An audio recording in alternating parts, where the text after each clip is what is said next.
Today I'm going to make you a Southern cooking superstar with the easiest recipe that you probably already have all the ingredients for in your fridge and in your pantry. Today is corn pudding. It is delicious. It's a creamy custard cooked casserole that has sweet corn in it, and I always make it at summer picnics or barbecues and Thanksgiving and Christmas. So in my family, we eat this all year. Let's get started. Okay, you've got a set of dry ingredients that we'll do first, and then a set of wet ingredients. So first, we're gonna do the dry ingredients. First, I'm gonna add a 1/3 cup of sugar. Recipe calls for 1/2 cup, but I'm good with a 1/3 of a cup because it's very sweet anyway. Next, you're doing a tablespoon of flour, just any flour you have in the cabinet, self-rising or all-purpose, it doesn't matter. And then 1 teaspoon of salt.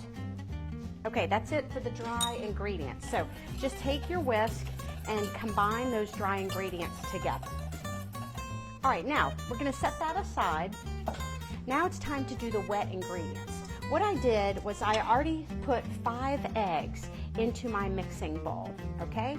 5 eggs. Always do the eggs first. That way if you get a piece of shell down in there, you can fish it out before you put all the other ingredients in there. Just a little tip from someone who's done that about 1,000,000 times. All right, so 5 eggs. Next thing we're gonna do is take evaporated milk, a can of evaporated milk, not condensed milk, okay? It's in the same department of the grocery store. Condensed is that heavy, thick, syrupy stuff that people make fudge with. You don't want that. You want evaporated milk. And you're gonna pour about 3/4 of this can in with your eggs.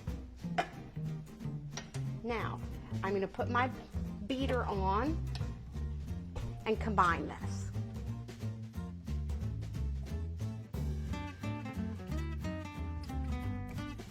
All right, once the eggs and milk are combined, now it's time to add the corn. So you need 2 canned products. The first is cream style corn.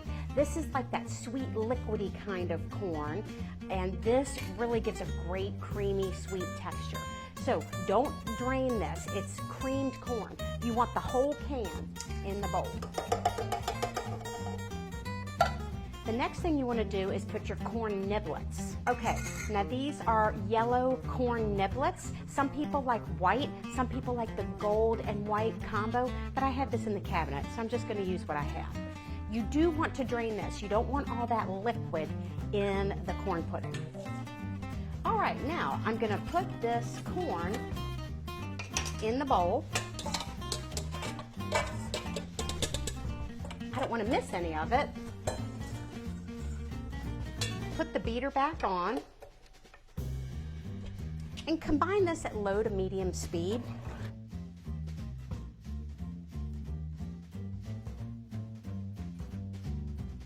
All right, now I'm finished with these wet ingredients. Now what I want to do is slowly combine the dry into the wet bowl of ingredients. So I'm going to put my mixer on low, and I'm just going to, a little bit at a time, put this flour, salt, sugar mixture into the bowl. And what this is going to do is create that creamy, thicker, kind of custard consistency in the corn pudding. All right, believe it or not, we're like done with this part. Another tip I want to give you is if you're one of these people that does like Weight Watchers or, you know, counting exchanges and points and things, don't try to substitute like low-fat milk and Splenda. It won't come out with that nice creamy custard. It'll kind of flop. So this is not a diet food. This is a celebratory holiday food, so just enjoy it. All right, what I've done is I've chosen one of my favorite casserole dishes. I don't do something for this as big as a 9x13. I go a little smaller because you want some depth to the corn pudding.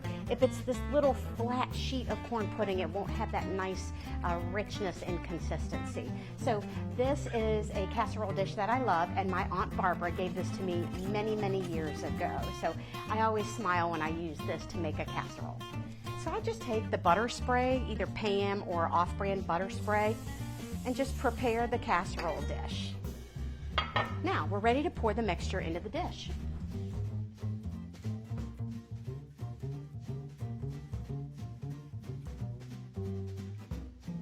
All right, I'm going to take a flexible spatula, get all the goodies out of there so I don't miss anything. All right, the final step of preparing the corn pudding is to take some butter, cut it up into pats, and then what I want you to do is just lay it on top of this pudding mixture. And as it bakes, this just gives a nice, buttery, salty richness to this recipe. Finally, you want to get some ground nutmeg, not paprika, okay? They look the same. Nutmeg, it's got a sweeter taste to it. And what you're going to do is just shake it on the top like a little garnish for something pretty, and it gives a little bit of flavor too.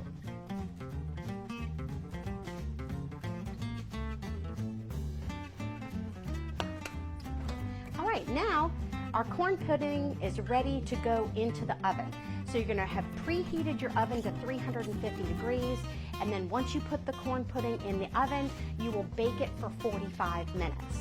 Here's a tip. At the very end, when you're ready to pull it out of your oven, if you could wiggle it and it's still liquidy and moves a lot, it's not ready. Put it back in for 5 more minutes. It should have barely a little jello type movement, but not a liquid movement. That's how you know when it's ready. All right, I'm just going to put it in the center of my oven and set my timer for 45 minutes. All right, so in 45 minutes, you're going to take this corn pudding out when it's like jello consistency, not real liquidy, and then just set it on the countertop and let it cool for about 10 to 15 minutes before you serve it. You want to give it a chance to kind of firm up and set up, and you will be the hero of your next holiday table. All right, so the corn pudding has been in the oven at 350 for 45 minutes, and the beep just went off. So let's take it out and take a look to see if it's done enough. See how this has a little bit of that jello shake? That's what you want. I'm not going to put this back in the oven and cook it anymore. It will stay hot enough that on the counter, it will kind of finish cooking itself in that casserole dish. You do not want to immediately serve this. You want to wait at least 15 minutes to serve this because it's too hot and that egg custard will be too soft. You want to get some firmness to it. So I hope you love it, just like my family does. I am Hope George, your recipe realtor and your best hope in real estate.